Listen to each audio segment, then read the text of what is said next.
I was planning to make a makeup tutorial for a very long time, but I just couldn't because my skin wasn't doing well. And not that I wasn't doing makeup all that time, but here's why. All this time, I was just waiting for my skin to get better, and which is getting better.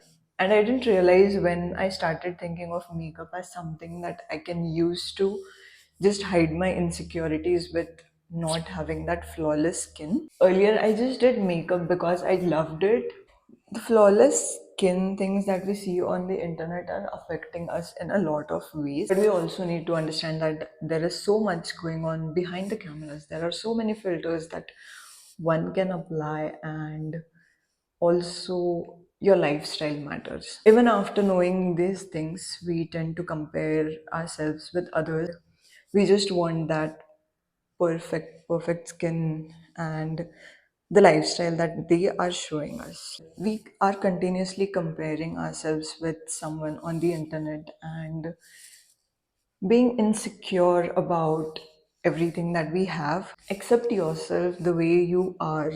Don't just, like, for me, I just want to say that I shouldn't be doing things just for the internet or just because everyone else is showing just the best things that they have, and that's not what I want to be.